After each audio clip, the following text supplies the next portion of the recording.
kapengyo, marami nagre-request sa atin ito. Nagawan ko nga raw ng reaction. Ito nga nangyari nga dito kay Sergey Bin, na kung saan mga kapengyo, parang dumadanas siya ng depression, anxiety. Ito nga nung natagpuan ng kanyang kapatid na si Kalo, parang hindi na nga raw makagalaw ito sa kanyang higaan at talagang nanginginig mga kapengyo at hirap sa paghinga. At sabi-sabi ng mga karamihan ng mga netizen, anxiety raw, no? O yung dinadanas ngayon neto ni Sergey Bin. Na kung saan napanood ko nga rin yung reaction ni Makagago rito at sinasabi rin ni Makagago doon, ayun nga, parang napagod ng husto etong si Sergey Bin sa kanyang paggawa ng content.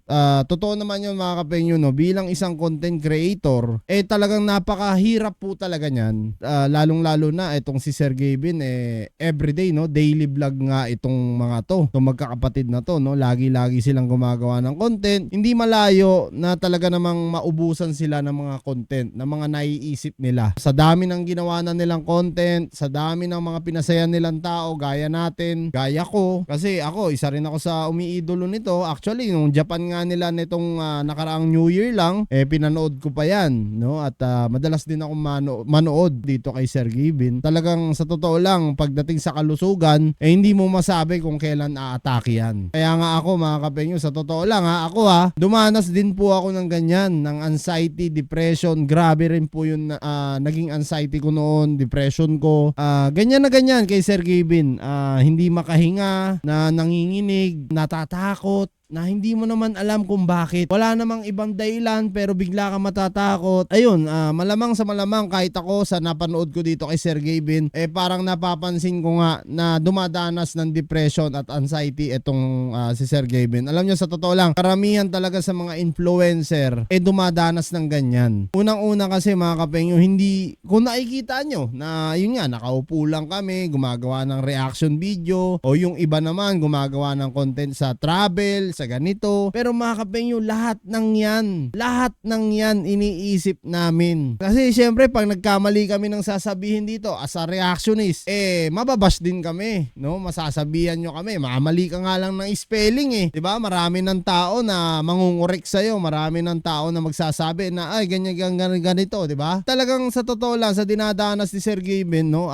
Para sa akin, get well soon Sergey Bin, at magpalakas ka, bounce back. Yung dinadanas mo ngayon talagang ano lang yan, pagsubok lang yan. Kung marami ka man naiisip o ipahinga mo muna, no? Yun yung pinaka the best dito, ipahinga mo muna at alagaan mo yung katawan mo, pangangatawan mo, no? Wag kang papayag na matalo ka ng isipan mo. Kasi yung anxiety, yung depression, sa utak yan mga kapengyo, sakit sa utak yan. Na kung saan, totoo naman din, no? Yung nabanggit nga ni Makagago ron na halos karamihan ng mga influencer pag nalalaos, isa na po yan sa naiisip talaga namin, no? Yung bakit ako nalaos, bakit wala nang mga nanonood sa akin. Maraming katanungan sa sarili mo na bakit nawala yung fame ko. Alam mo yun, ako dumanas talaga ako dyan mga kapengyo. Kaya nga ako naglaylo ako sa social media. Bukod sa payout na naging problema ko, talaga naglaylo po ako talaga sa social media. Dahil kung maaalala nyo, doon sa mga solid kapengyo ko, talagang everyday ako, daily vlog din ako nung araw. Hindi lang daily. Nag-upload ako 4-3 beses sa isang araw.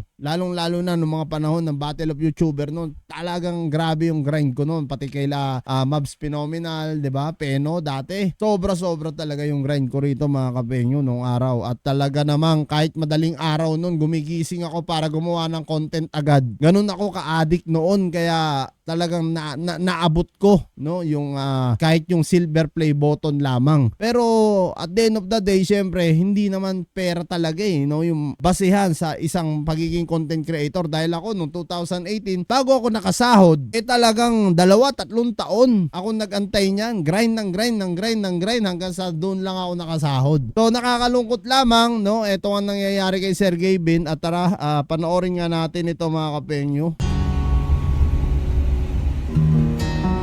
Parang natutulala siya, no? Ganyan yung anxiety. Ganyan yun. Parang hindi siya makagalaw, hindi niya alam gagawin niya, hindi siya mapakali. Kita nyo, kitang-kita naman sa itsura lang niya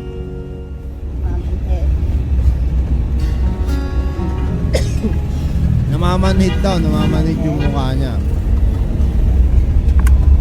So pwede ring ano to mga kapengyo, no, may connection as heart attack o baka tumaas yung presyon niya dahil nga sa anxiety mga kapengyo. Kasi anxiety kasi nenervyusin ka ng todo, tapos tataas yung dugo mo, magkakaroon ka pa ng ano niyan panic attack. Pagka yun gumana yun, dahil itsura ni Sir Gavin ngayon medyo mataba siya, no, talagang hindi malayo na talagang mamanhid, no, yung mga kamay niya pati mukha niya. Alam mo mga kapengyo, kaya yun nga sabi ko sa inyo kanina, isa rin yan sa dahilan kung bakit din ako nagpapayat. Pinaganda ko ang aking katawan talaga, sinadya ko yan, nag-exercise ako yan. Makikita nyo sa likod may treadmill ako, araw-araw yan mga kapengyo. Sa ginawa ng Diyos, araw-araw ako nagwo-walking. Kaya napaka-importante ng kalusugan mga kapengyo. Oo, malakas ka nga kumita, marami kang kinikitang pera, pero hindi mo alam sa isang iglap pwede kang mawala, mundong ibabaw. Kaya dapat tayo, inaalagaan din natin yung pangangatawan natin. Kaya ganun din kay Sir Gavin sana.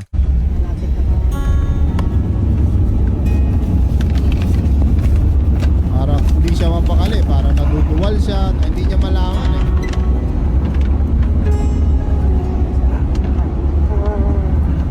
nanginginig siya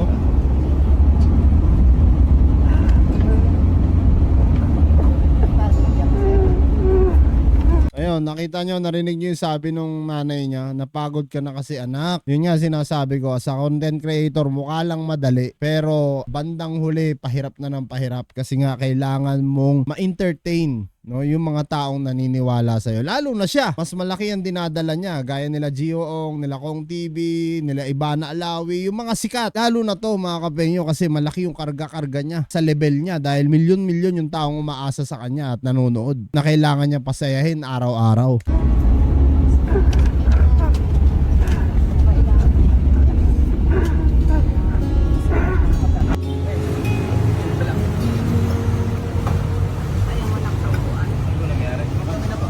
Dumating na sila ng hospital.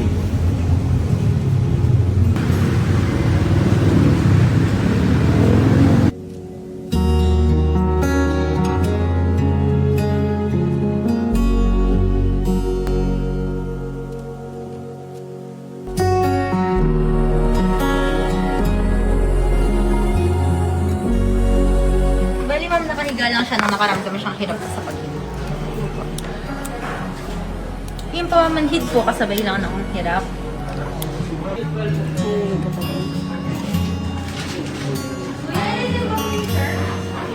Pwede po mga nag-hypervent. Pag nag-hypervent po kasi hindi oxygen yung kulang, carbon dioxide. Pero ipapatest po natin blood test. Pwede kasing kulang din siya ng electrolytes. Kaya naman mas. Yun yung sinasabi ko sa inyo mga kapengyo, no. Ako sa tansya ko lang, hindi naman ako doktor, no, pero sa na-experience ko, based on my experience, nararanasan ni Sir Gavin, feeling ko, anxiety talaga to, o depression. Alin yan? Alin sa dalawa yan? Nagkaroon siya ng panic attack, sumumpong yung panic attack niya. Pag sumpong, ayun, dun pumasok yung depression, saka anxiety niya. Yun, kaya tumaas yung blood pressure niya, hindi siya ngayon makahinga, nahirapan siya. So, yun yung nakikita ko dito mga kapengyo. Para sa akin, mapapayo ko lang, Sir Gavin, magpahinga ka kahit 2 to 3 months, pahinga mo muna yung sarili mo, mag-relax ka. Gawin mo muna yung mga bagay na hindi mo nagagawa, no? Kumbaga, kailangan mo kasi yan, may mga kausap ka, kailangan may mga tao sa paligid mo na nakikinig sa'yo. So, medyo mahirap yung pinagdadaanan mo ngayon at alam na alam ko rin yan, no? Ganyan na ganyan din ako, nakikita ko talaga yung sarili ko sa kanya.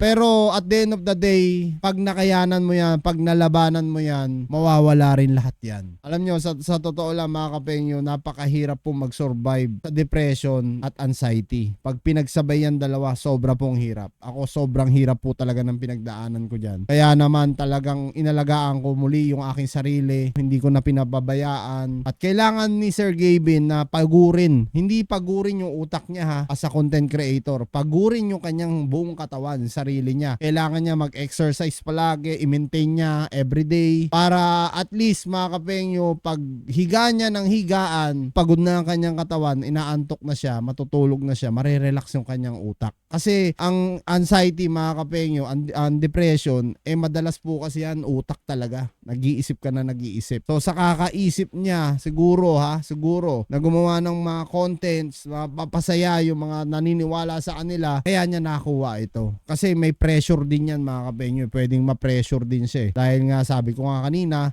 mabigat yung pasan-pasan niya sa kanyang likod, lalong-lalo na milyon ang kanyang followers, no? So kailangan niyang pasayain lahat yon. Siguro naman sa 2 to 3 months, maintindihan siya ng followers niya, mauunawaan siya kasi alam naman natin yung nangyari sa kanya. So para sa akin, Sir Given, get well soon at magpahinga ka, then bounce back. Kayang-kaya mo yan, brother. So yan mga kapengyo, o kaya nga tatanungin ko, ano rin masasabi nyo dito sa dinadanas ngayon ni Sir Given?